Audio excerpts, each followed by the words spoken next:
Isso. Eu gostaria de convidar você novamente a abrir sua Bíblia comigo. Apocalipse, capítulo de número 3, ainda leremos mais alguns versículos, versículo de número 21 e 22. Apocalipse, capítulo de número 3, versículo de número 21 e 22. Diz assim: Ao vencedor dar-lhe-ei sentar comigo no meu trono, assim como eu venci e me sentei com meu Pai no seu trono. Quem tem ouvidos, ouça o que o Espírito diz às igrejas. Amém. Meus irmãos, o mundo é envolto em campeonatos. Existem aqueles campeonatos que acontecem durante o ano todo. Campeonatos de longa e breve duração. Alguns deles acontecem em um único dia. Existe um campeonato entre dois times que acontece num único dia e é um evento da FIFA. Existem campeonatos que são delongados, como o Campeonato Brasileiro, que dura praticamente um ano todo. Existem aqueles no qual estão envolvidos uma única pessoa, representando uma nação. Existem aquelas no qual temos times. Existem aqueles no qual existem equipes e estão ali em competição. Os times levantam suas bandeiras. As nações levantam suas bandeiras. Cada uma delas representando suas cores, seus hinos, representando seus países, aqueles em quem confiam, aqueles com quem tem mais similaridade. E é assim que vão acontecendo os campeonatos. Existem times que representam nações pouco improváveis. Por exemplo, países africanos onde a seca impera, participando de jogos de inverno em Pequim e em lugares muito frios. Existe até um filme muito antigo de uma equipe de corrida que está num carro de alta velocidade no gelo, praticada por uma equipe, se eu não me engano, de jamaicanos. Você já imaginou alguém da Jamaica andando de carro de alta velocidade no gelo, num local onde não há gelo, onde não há neve, mas eles estão ali competindo, representando suas nações. As equipes africanas dos Jogos de Inverno que aconteceram no ano passado, em 2022, foram 5 nações representando os países da África nos Jogos de Inverno. No meio de tanta neve, alguns países africanos sendo representados. As canções, os hinos são entoados nas aberturas dos jogos, na abertura dos campeonatos. Nós vemos hinos de nações e vimos hinos até mesmo de times de futebol. Os hinos do Galo, do Cruzeiro, Palmeiras, Corinthians, Vasco, entre outros times, estão ali entoando suas canções. Tais hinos têm sempre uma palavra-chave: vencer. Talvez você se lembre do hino do Galo: vencer, vencer, vencer. Talvez você se lembre do hino do Cruzeiro, dizendo que é um vencedor. Talvez você se lembre do hino do Vasco, campeão desde 1900 e alguma coisa. Todos esses hinos têm ou a palavra vencer, ou herói, ou campeão nos seus títulos, nas suas entonações. Essas pessoas cantam dizendo que os seus times estão ali para obter a vitória, para ganhar, para conseguir os louros da glória, um troféu que muitas vezes é desejado por muitos. Com pouquíssimas exceções, como o hino do Grêmio, todos os hinos têm essas 3 palavras-chave, ou pelo menos uma delas. O hino do Grêmio, ele vai dizer que há uma disposição de ir a qualquer lugar, seja o que for. E diz ali: para o que der e vier, eu irei com o Grêmio onde o Grêmio estiver. Mas em momento algum eles se põem como vitoriosos, mas eles têm uma disposição de ir até o final. Quem tem essa disposição geralmente alcança uma vitória. O texto bíblico que nós lemos, ele nos dá a ideia de um vencedor. Então, desde o princípio da humanidade, o homem vive numa competição. seja contra os perigos que o cercavam, quando ele precisava vencer os animais que talvez pudessem induzi-lo à morte, seja contra o próximo, seja contra si mesmo. Mas há uma competição na qual nós estamos inseridos. Nós vivemos competindo.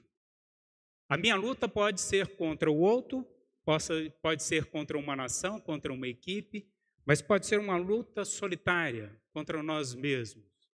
E no campo espiritual, nós travamos uma luta constante entre corpo, alma e espírito. O texto bíblico que nós lemos de Apocalipse, capítulo de número 3 e capítulo de número 2, ele enfatiza muito isso. E ele foi escrito para a liderança de uma igreja que estava na Ásia. Na verdade, para a liderança de 7 igrejas. E eles reforçam coisas que desde o princípio existiam e que precisam ser sempre reforçadas. Reforçam para aquelas igrejas a grandiosidade, a plenitude e a abrangência da obra e do reino de Deus. Como o reino de Deus é grandioso. Como a obra de Deus ela é plena, completa, perfeita, transformadora. Mas também revela a imperfeição do homem perante a sua livre agência. Como nós somos imperfeitos em nossas escolhas e nossas decisões. Por isso, o texto do capítulo 2 e capítulo de número 3, ele traz essa mensagem àquelas 7 igrejas. A igreja de Éfeso, Esmirna, Pérgamo, Tiatira, Sardes, Filadélfia e Laodiceia. Essas igrejas são a representação da inserção do reino de Deus no mundo, da igreja de Cristo Jesus no mundo, e como o mundo é influenciado pela política, pelo comércio e pelas ciências, tudo regido e dirigido pela obra soberana de Deus, pela mão de Deus soberana em todas as coisas. Deus é quem dirige a história da humanidade. Mas essas 3 situações, elas manipulam a história dentro de uma permissão divina. A política, o dinheiro e as ciências. Quando nós olhamos aquelas igrejas, cada uma delas tinha um destaque, cada uma delas tinha uma finalidade. A cidade de Éfeso, por exemplo, era uma cidade extremamente importante no contexto comercial, na política e nas operações religiosas. Era uma igreja, uma cidade onde havia um politeísmo muito grande, muitas religiões e pouca fé. Existia um sincretismo religioso muito grande. Era uma cidade emergente. Era uma cidade onde a cultura ela era visível. Era uma cidade onde a política regia ao seu entorno e dominava-se muitas nações a partir da cidade de Éfeso. Centro político do comércio romano, centro político do comércio grego, centro político dos comércios mesopolitanos e assim por diante. Meus irmãos, a política e o comércio regiam a cidade de Éfeso. E aí, aqueles afazeres do dia a dia roubavam o sentido da existência de uma igreja, que, perturbada pelas muitas coisas por fazer, não se envolvia num crescimento espiritual, ou abandonou o seu crescimento espiritual. A igreja de Esmirna, que também era uma cidade esplendorosa, na verdade a cidade mais bela de todas as 7, a que tinha a sua beleza mais descomunal, que era visível e querida por todas as pessoas, era a cidade de Esmirna. Lá o imperador era adorado, ele tinha atributos divinos, as pessoas consideravam o imperador romano como Deus. Eles consideravam a ele como um senhor supremo que não tinha erro, que não podia ser morto, a não ser que outro Deus o substituísse, ou seja, outro imperador viesse a substituí-lo. Meus irmãos, essa cidade, a cidade de Esmirna, cultuava o imperador de forma declarada ou de forma subjugada. Quem não cultuava o imperador era morto. Nós temos relato de inúmeros mártires do Evangelho que foram mortos em Esmirna porque não se prostraram diante do imperador e o adoraram. A cidade de Pérgamo também era uma cidade comercial. Era centro de adoração a Zeus, considerado o maior dos deuses. Era uma cidade onde o templo de Zeus ficava na Acrópole. A palavra acro, acima, pole, cidade, cidade alta. A montanha mais alta, 350 metros acima do nível do mar, era o local onde era erguido o templo a Zeus. E ali na cidade de Pérgamo se adorava a esse Deus e aos demais deuses da cultura grega e romana. As decisões políticas afetavam a vida dos seus moradores, da cidade ali de Pérgamo, mas também as decisões de todas as cidades no envolta. Porque as decisões tomadas influenciavam todo o comércio. Quando havia um boicote, todos eram afetados. Quando havia um aumento no preço, todos eram. Quando as decisões políticas faziam com que todos fossem para a guerra, toda uma sociedade era prejudicada. Quando nós lemos ainda, existem outras cidades, por exemplo, a cidade de Tiatira. A cidade de Tiatira, ela era uma cidade extremamente comercial, envolta no comércio, mas ela não tinha representatividade política. Era considerada a cidade menos importante em todas as províncias romanas. Mas havia ali uma liderança espiritual. Havia ali uma igreja que precisava receber uma carta para alertar dos possíveis perigos ao qual ela pudesse ser influenciada. A cidade de Tiatira era um centro comercial, e como um centro comercial ela podia ser erguido e destruído rapidamente pelas decisões políticas. Como ela não tinha representação política, ela poderia ser destruída e dizimada para sempre, por apenas uma decisão daqueles que estavam no governo das nações. Mas ela também podia ser reerguida rapidamente. Se ela tivesse um prejuízo muito grande, se acontecesse qualquer coisa, isso podia acontecer pela decisão dos outros, não pela própria decisão, porque ela só tinha influência econômica e não política, e muito menos cientista. A cidade de Sardes, que também é relatada no nosso texto, é a primeira do capítulo de número 3, ela era uma cidade também nitidamente política e comercial, com grande importância. Na cidade de Sardes habitou ali o homem mais rico, o imperador mais rico da sua época, chamado rei Cresso. Cresso era um homem tão rico, cuja fortuna era incalculável, que chegaram a criar a expressão rico como Cresso. Quando eu queria valorizar alguém que tinha dinheiro demais, eu não sabia quanto ele tinha.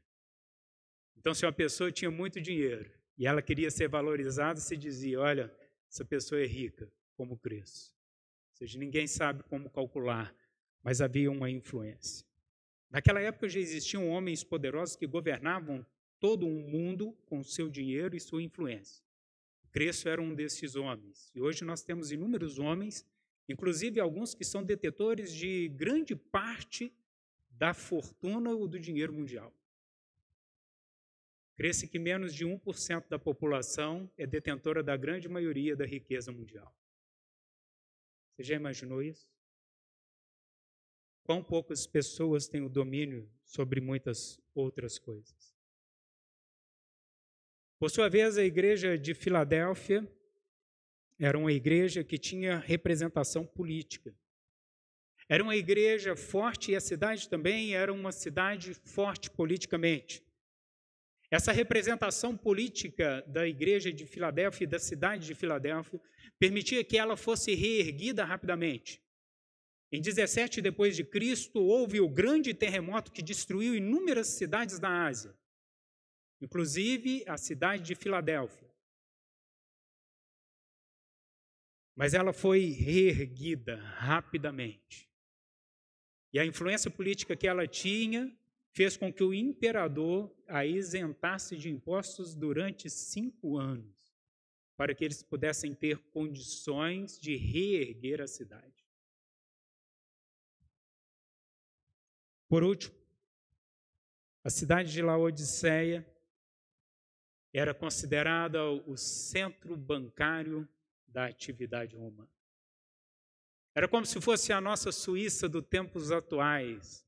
Era o local onde todos gostavam e desejavam depositar as suas finanças porque os rendimentos seriam altos. As pessoas teriam lucros incalculáveis. Era um centro de desenvolvimento científico também muito grande. A Universidade de Medicina, ou a Escola de Medicina dali de Laodiceia, era reconhecida mundialmente. Os seus médicos extremamente bem conceituados. Então, eles tinham envolvimento político, financeiro e científico. Era talvez a cidade com maior permissão de transmissão e controle de todas as coisas. Dinheiro, sabedoria eram as suas dádivas. Esse era o contexto no qual a mensagem foi enviada. Era o contexto daquela época, e hoje também é o nosso contexto. As representações políticas e comerciais e científicas dirigem a história humana debaixo da soberania de Deus. Hoje você fica em casa quando a ciência diz que você não pode sair. Hoje você fica em casa quando a política diz que você não pode sair. Hoje você fica em casa quando alguém diz que você não precisa do dinheiro para sobreviver e que você pode ficar em casa, que nada vai acontecer com a economia. Muitas mentiras são pregadas, mas é interessante que Deus ele determina a história do homem. Deus conhece, prevê, determina a história do homem, mas o homem ele tem a liberdade de escolha e a responsabilidade sobre suas ações. Isso é chamado de livre agência, naquilo que nós estudamos como doutrina. A forma como o homem age, mas que não interfere nos atos da salvação. Salvação não é merecimento nem meu nem seu. Nós não temos nada em nós que mereça a salvação. Nada. Mas é certo, com certeza, de que o Senhor tem dirigido todas as coisas e permite que nós tomemos nossas escolhas, desde que elas sejam reconhecidas como nitidamente de Deus. Em todos os versículos que nós lemos, há uma expressão comum no final de cada uma das 7 cartas. A expressão é ao que vencer, ou ao vitorioso. A palavra grega ali é nikos, ou nike. Talvez você se lembre daquela marca de tênis, que nós chamamos de Nike, mas a palavra ali é em grego, nike, vencedor.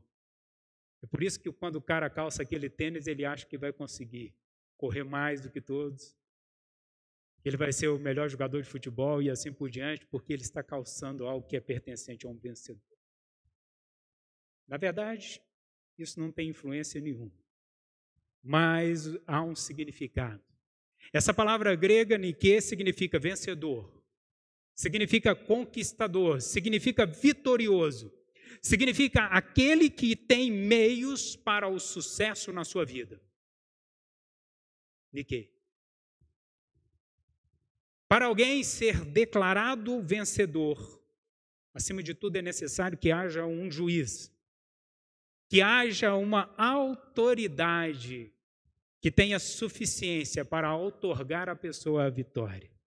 Declarar publicamente a conquista, que não seria dada a ele se não fosse alguém que tem autoridade para isso. Em todas as palavras que recebemos nessas cartas, o título de vencedor é outorgado pela maior autoridade que existe sobre o universo. Cristo Jesus, o Filho de Deus. Essa declaração de conquista que é atribuída por alguém que tem autoridade, ou seja, só é vencedor se houver alguém com poder suficiente para conceder a vitória. Só é vencedor, só é declarado assim vencedor, não pelo próprio merecimento, mas por concessão de alguém que tem poder de decisão, que tem autoridade e força para declarar o competidor com o título de aquele que venceu. ou aquele que permaneceu? Durante os campeonatos de luta, aquele juiz de centro é aquele que tem autoridade para declarar alguém como vencedor. Mike Tyson e Evander Holyfield lutaram num combate há muitos anos. Eu era menino.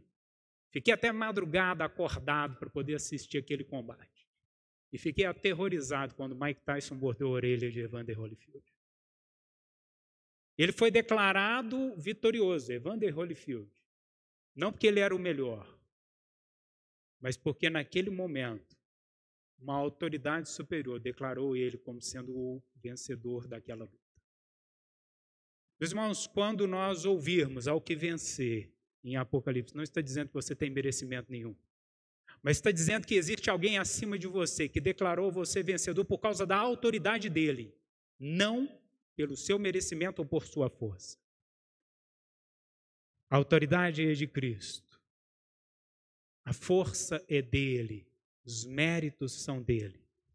Ao que prevalecer perante as provações, permanecendo obediente, receberá o galardão. A palavra galardão, ela tem significações. Eu não tenho certeza do que é um galardão, mas existem possibilidades do que seja.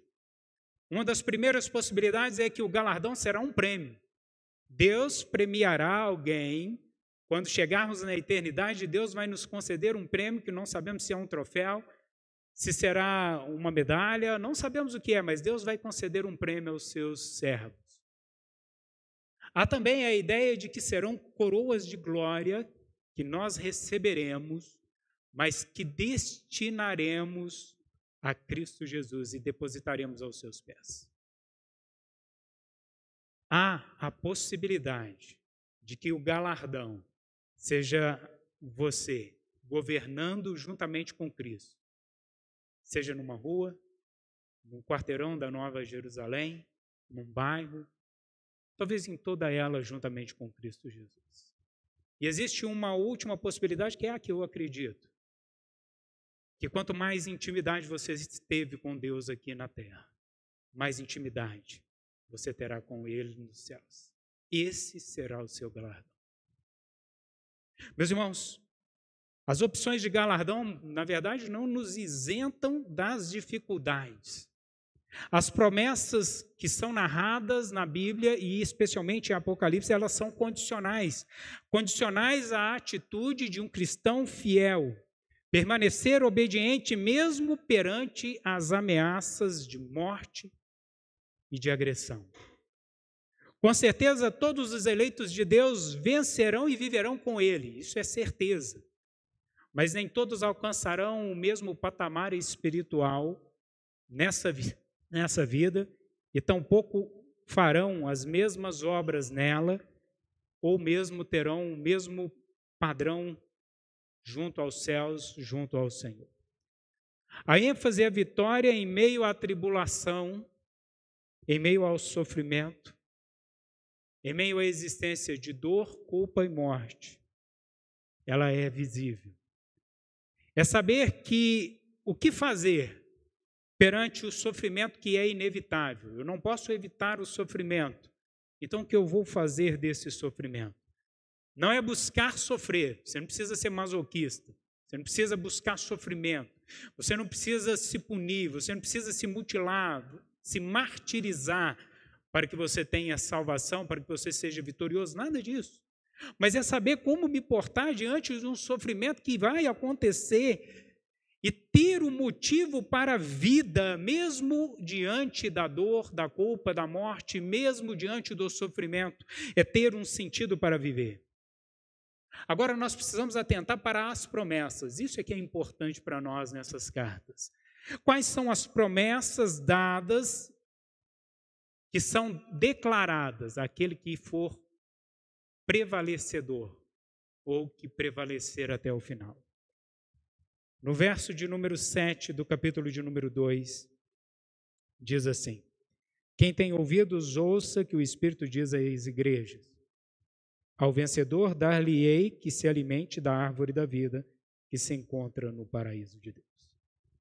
Ao vitorioso darei o fruto da árvore da vida, que está no paraíso de Deus. A promessa está vinculada a um declínio da vida espiritual, da vida cristã, do amor que não deveria pedir nada em troca, um amor ágape. Segundo um psicólogo americano, Rollo May, ele diz o seguinte: quando seca a vida interior, quando o sentimento diminui e aumenta a apatia, ou seja, aquele sentimento de que nada te pertence, você não precisa se importar com nada, quando nada pode lhe afetar, nem sequer o tocar genuinamente de outra pessoa, a violência explode em necessidade demoníaca de contato, com um louco impulso, forçando o contato de maneira direta. O que esse homem estava dizendo? Que quanto maior o declínio espiritual, maior a falta de sentimento do homem. E a total apatia desse homem que é afetado pelo pecado.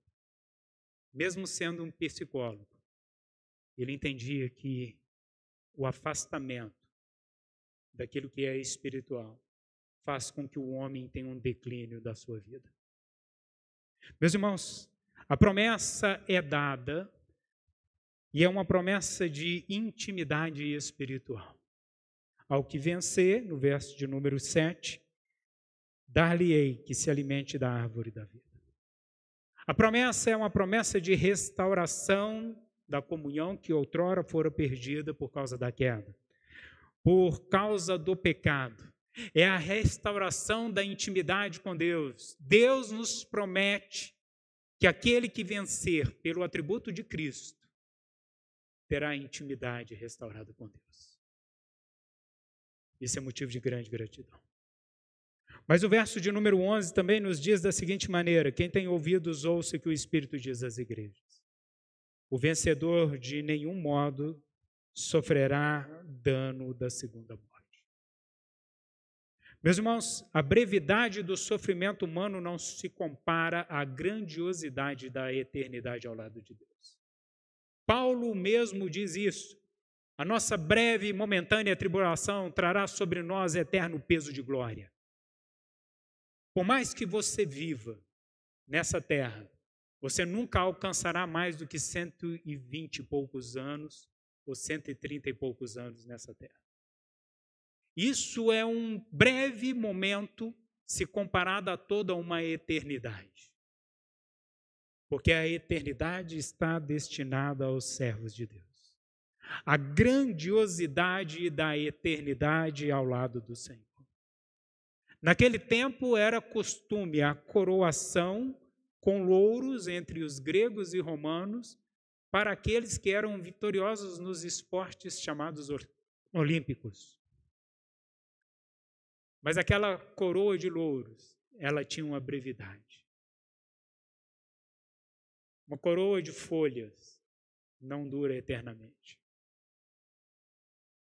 As vitórias humanas não duram por toda a eternidade.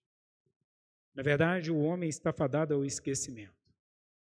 Mas a palavra de Deus, ela perdura para sempre. É assim que a palavra nos diz. Esses vencedores, por brevidade, esses louros que eram concedidos ao homem, são transformados por Cristo Jesus. E o verso de número 11 diz que aquele que vencer, de modo algum, passará pelo dano da segunda morte. Ou seja, a brevidade da vida será substituída pela possibilidade da eternidade. E nós só temos dois caminhos. Ou estaremos com Cristo por toda a eternidade, ou fadados ao sofrimento eterno, junto com o diabo e os seus anjos. Cabe a nós entender a mensagem, porque quem fará com que os seus escolhidos sejam salvos é o Espírito Santo de Deus, que tem o propósito de nos convencer do pecado, da justiça e do juízo. A possibilidade da promessa de uma expectativa maravilhosa, de algo excelente. É desfrutar das alegrias permanentes na presença do autor e consumador de todas as coisas, na presença do autor da vida. A morte será abolida e a vida será eterna. Tanto em grego como em hebraico, a palavra morte significa separação. Quando eu morro, eu me separo de tudo. Dos meus sonhos, dos meus projetos, das minhas expectativas, da minha família, de quem eu amo, de quem eu odeio, daqueles que me amam, daqueles que me odeiam. Há uma separação por completo. A partir daquele momento, você foi separado. A morte significa isso, separação. Mas a vida, Zoe, ela é a nossa expectativa em Cristo Jesus, viver com Ele por toda a eternidade. Outra promessa que nós vemos está no verso de número 17, que diz assim: quem tem ouvidos, ouça o que o Espírito diz às igrejas. Ao vencedor dar-lhe-ei de comer do maná escondido, bem como também lhe darei uma pedrinha branca, e sobre essa pedrinha é escrito um novo nome, o qual ninguém conhece, exceto aquele que o recebe. Meus irmãos, as privações podem acontecer em nossa vida. Podemos passar fome, podemos ter necessidades. Eu me lembro quando eu estava estudando e eu era seminarista. A nossa luta era para poder ter algo de comer no final do dia, mas o Senhor sempre providenciava. Certa vez nós vendemos 64 pacotes de sal para um estabelecimento comercial. E a pessoa pagou mais do que merecia. Nós levamos para lá, para aquele refeitório, para alimentar 14 homens. Pacote de arroz, feijão, macarrão, extrato de tomate, 2 quilos de salsicha. Tudo porque o Senhor providenciou.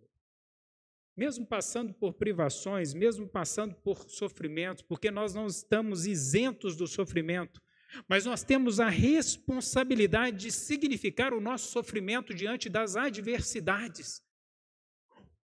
O que nós fazemos com o nosso sofrimento? Por que nós sofremos? Em que nós sofremos? Para quem nós sofremos?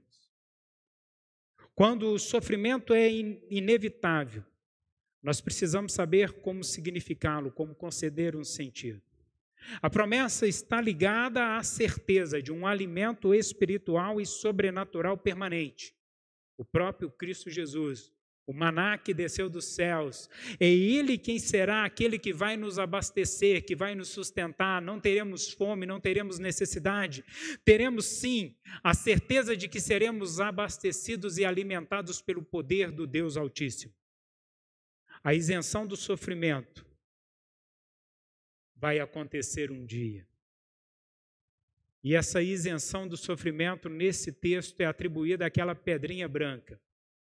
Aquela pedrinha branca era uma representação de uma pessoa que ganhava a batalha ali nos coliseus ou nos lugares onde havia um enfrentamento de homens uns contra os outros, gladiadores, e havia ali também animais que enfrentavam os humanos, que eram deixados ali para serem mortos e estraçalhados.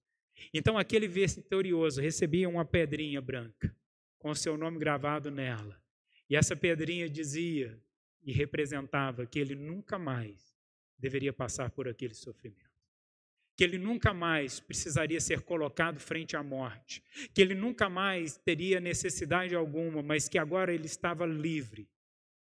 Então, quando nós um dia recebermos de Cristo essa pedrinha branca, entre aspas, nós teremos a certeza de que nunca mais teremos provações, nunca mais teremos sofrimento, nunca mais teremos privações, nunca mais passaremos pela morte, porque o Senhor é quem vai nos garantir tudo isso. No capítulo de número 2, ainda o verso de número 26, diz assim: ao vencedor que guardar até o fim as minhas obras, eu lhe darei autoridade sobre as nações. Eu lhe darei autoridade sobre as nações. Como o pecado traz grande tribulação ao coração do cristão, lançando-o na culpa, na dor, no rastro da morte. Ou seja, o comportamento imoral, pecaminoso do cristão faz com que ele seja culpado o tempo todo por Satanás. E faz com que ele mesmo se torne semelhante ao ímpio, assemelhando-se a ele. Esse caráter proporcionado pelo pecado, ele será tirado de nós, por causa que ele está relacionado a um privilégio. O privilégio de reinar com Cristo em justiça, igualdade e autoridade, que não é obtida por merecimento próprio nem por força própria, mas é designada por alguém que tem condição de constituir os seus embaixadores. Quando nós colocamos embaixadores do Brasil nas embaixadas que existem nos países do mundo, aqueles homens têm sobre ele a responsabilidade da nação brasileira. E eles julgam e fazem e agem conforme a autoridade que está a eles atribuída. É como se eles fossem pequenos presidentes nas nações onde eles estão. Nós receberemos de Cristo essa autoridade, porque Ele nos constituiu seus embaixadores, aqueles que levarão a mensagem do Senhor soberano, do Rei dos Reis, Senhor dos Senhores. No capítulo de número 3, o verso de número 5 diz: ao vencedor, que será vestido de vestiduras brancas, e de modo nenhum apagarei o seu nome do livro da vida. Pelo contrário, confessarei o seu nome diante de meu Pai e diante dos anjos. Manter-se incontaminado, manter as vestes brancas é uma das tarefas mais difíceis que existe. Se você já teve um tênis branco, um sapato branco, você sabe quanto é difícil andar pelas ruas empoeiradas e mantê-los branquinhos. Se você é militar e sabe que o seu coturno precisa estar totalmente engraxado diante daqueles que estão acima de você, você sabe o quanto é difícil mantê-los assim. Manter um padrão de limpeza, de higiene, de falta de contaminação não é fácil. Mas a recompensa está relacionada a essa não contaminação, mas não a contaminação de limpeza superficial, mas a contaminação que acontece dentro de nós é não ser corrompido pelo que está ao seu derredor. É a não aceitação da imposição mundana deste mundo mau. É não permitir que a sua mente seja contaminada, mas ter a sua vida transformada pelos padrões de Cristo Jesus. A palavra usada para transformação da vida humana é metanoia. Meta, mudança, noia, mente. Mudança da mente. É pensar contrário a toda a humanidade corruptível. É pensar com os pensamentos de Cristo, é viver para Cristo, através de Cristo, como Cristo deseja que vivamos. Não se contaminar é receber a justiça de Deus através dos atos meritórios de Cristo e não pelo nosso próprio merecimento, não por um merecimento pessoal. É Cristo que tornou-se merecedor por mim e por você. E é só Ele que pode nos tornar vencedores. O versículo de número 12, estamos quase terminando de ver essas promessas, diz assim: o vencedor falo-ei, coluna do santuário do meu Deus, e daí jamais sairá. Gravarei também sobre ele o nome do meu Deus, o nome da cidade do meu Deus, o nome de Jerusalém, da nova Jerusalém que desce dos céus, vinda da parte do meu Deus e o meu novo nome. Meus irmãos, aparentemente negar o nome de Cristo é não agir coerentemente com o amor fraternal. É não agir com amor para com as pessoas que estão junto a mim. É não permitir amar incondicionalmente, sem querer algo em troca. E a promessa ela está relacionada à perseverança no amor, na fé e no serviço fiel. Ao vencedor é destinada a permanência na presença do Altíssimo, coluna do santuário. Santuário de Deus, a presença do Altíssimo. O único local onde se pode adorar a Deus é no santuário. Você sabia disso? Você não pode cultuar a Deus em outro lugar a não ser no santuário. Mas hoje Deus não habita em santuários feitos por mãos humanas, mas Ele habita em nós através do Santo Espírito de Deus. O único local onde você pode adorar a Deus de fato é dentro do seu coração. Você pode estar no meio de uma multidão, na maior das igrejas, no melhor dos louvores, diante de atitude de adoração de muitos, e pode não estar adorando a Deus de fato. O sumo sacerdote, quando entrava no Santos dos Santos, e ele ficava ali durante um pequeno período, aspergindo o sangue, derramando o sangue do holocausto para a purificação dos pecados de toda uma nação. Ele tinha na sua vestimenta inúmeros guizos. Enquanto ele estava ali, ele tinha que se movimentar. Ele não podia ficar muito parado. Os sininhos precisavam fazer barulho. Porque se durante a permanência dele nos Santos dos Santos, alguém desviasse o seu pensamento da presença de Deus, aquele homem morria lá dentro. Por isso, na sua perna era amarrada uma corda, porque ninguém podia entrar lá para tirar o corpo. Ele tinha que ser rebocado, tinha que ser arrastado. Eu não vi nenhum relato na Bíblia sobre isso, mas existia um método de precaução. Então, provavelmente, durante aquele pequeno período, as pessoas estavam realmente ligadas ao Altíssimo. Essa permanência vai acontecer um dia por toda a eternidade, nós estaremos ligados a Ele. Permaneceremos com o nosso pensamento junto ao Senhor. É uma promessa de comunhão profunda, íntima e de pertencimento tão somente a Deus. Os nomes que serão escritos sobre nós representam o pertencimento e a identificação com Cristo Jesus, com o nosso Deus. Representam a nossa cidadania, que não é mais humana, mas é divina e espiritual. Representam a revelação da pessoa e da natureza de Cristo Jesus. O Deus dos deuses, o Senhor dos senhores, o Deus Altíssimo em quem confiamos. Um dia nós teremos a possibilidade de conhecer o maior mistério da humanidade, o nome de Deus. O nome de Deus foi desconhecido. Se alguém disser para você que é Javé, que é Jeová, ninguém sabe. Mas um dia nós teremos escrito em nós o nome de Deus. E todos nós saberemos quem Ele é. Viveremos com Ele por toda a eternidade. O versículo de número 21 traz para nós a última promessa. Ao vitorioso se assentará comigo no meu trono, assim como fui vitorioso e sentei com meu Pai em seu trono. Ao vencedor dar-lhe-ei sentar comigo no meu trono, assim como eu venci e sentei com meu Pai no trono. A cidade ali de Laodiceia, como eu disse, era um centro comercial, político e científico. E a escola de medicina era conceituadíssima. Os médicos de Laodiceia eram os mais benquistos de toda a humanidade. Imagine aquele que faz medicina na USP, um dos médicos mais solicitados aqui no Brasil e talvez em muitos lugares do mundo. Naquela época era o cara lá de Laodiceia.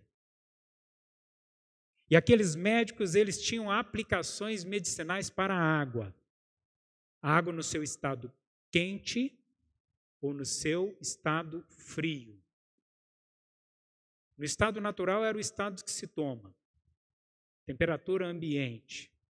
Mas quando ela estava quente, ela tinha uma aplicação medicinal. Quando ela estava fria, ela tinha uma aplicação medicinal. Se ela fosse morna e ela não estivesse na temperatura ambiente, mas ela fosse morna no meio do caminho, ela não servia para nada.